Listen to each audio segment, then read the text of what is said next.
Kalau kita melihat dunia Jujutsu Kaisen, klan Zenin sejak awal berdiri di atas satu prinsip sederhana. Kekuatan adalah kehormatan. Siapa yang memiliki energi kutukan besar dan teknik mematikan, dialah yang layak dihargai. Di dalam keluarga Zenin atau di dalam keluarga klan ini, teknik paling diakui secara aturan resmi adalah Ten Shadows Teknik, kemampuan memanggil Shikigami melalui bayangan. Namun Shikigami dalam Ten Shadows tidak otomatis patuh. Pengguna harus menjalani ritual eksorsisme dan mengalahkan mereka terlebih dahulu agar bisa mengendalikannya secara sah. Puncak dari teknik ini adalah Mahoraga, Shikigami terakhir sekaligus yang paling berbahaya. Masalahnya, Mahoraga bukan sekedar kuat. Ia memiliki kemampuan adaptasi absolut. Setiap kali menerima serangan, roda di atas kepalanya berputar. Ini artinya Mahoraga sedang belajar atau beradaptasi. Jika serangan yang sama digunakan berulang kali, efeknya akan semakin berkurang, bahkan bisa sepenuhnya tidak mempan. Inilah alasan hampir tidak ada pengguna Ten Shadows dalam sejarah yang berhasil menaklukkannya. Untuk menguasai Mahoraga, seorang Zenin harus mengalahkannya dalam ritual resmi dan menghancurkannya sebelum proses adaptasinya selesai. Jika durasi pertarungan terlalu lama, terlalu panjang, Mahoraga justru akan menyesuaikan diri dan membalikkan keadaan. Lalu muncul pertanyaan besar, bagaimana Ryomen Sukuna bisa mengendalikannya? Jawabannya ternyata bukan sekedar berbicara tentang kekuatan.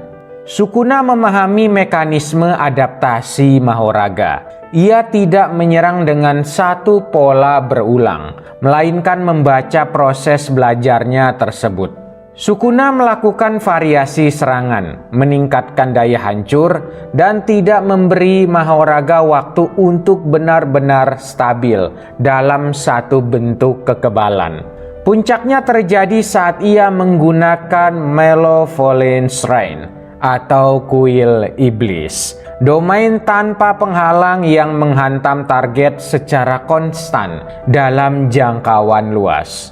Dalam kondisi itu, Mahoraga terus dihajar habis-habisan sebelum adaptasinya sempurna. Pada dasarnya, Sukuna memotong proses belajarnya si Mahoraga.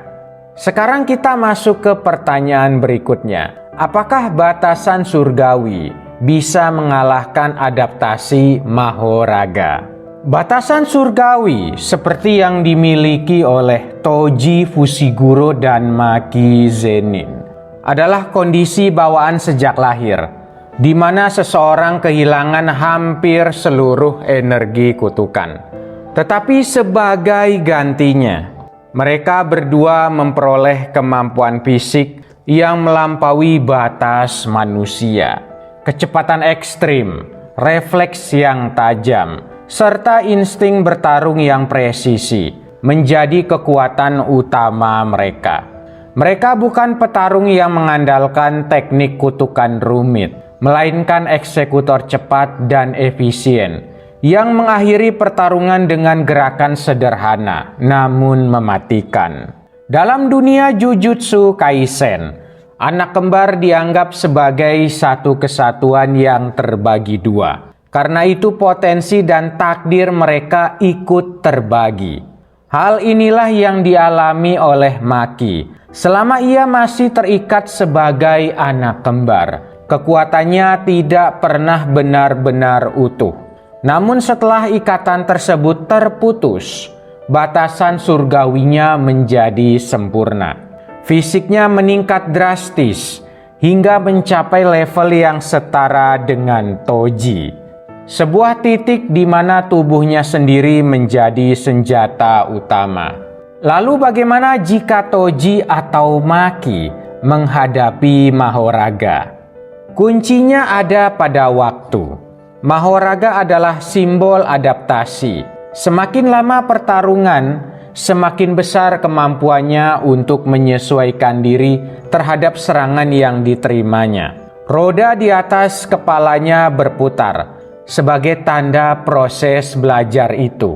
Jika diberi cukup waktu, ia bisa membuat serangan yang sama menjadi semakin tidak efektif, bahkan nyaris tidak mempan. Sebaliknya, batasan surgawi justru paling mematikan di awal pertarungan. Jika Toji atau Maki mampu melancarkan rangkaian serangan mematikan dan menghancurkan Mahoraga sebelum proses adaptasi selesai, mereka punya peluang besar untuk menang. Namun jika serangan awal itu gagal mengakhiri duel, maka pertarungan berubah menjadi panjang dan situasinya akan berbalik. Adaptasi Mahoraga akan berkembang hingga membuat serangan fisik pun kehilangan efektivitas. Jadi batasan surgawi bukanlah counter alami Mahoraga. Mereka hanya memiliki peluang karena gaya bertarungnya cepat dan brutal.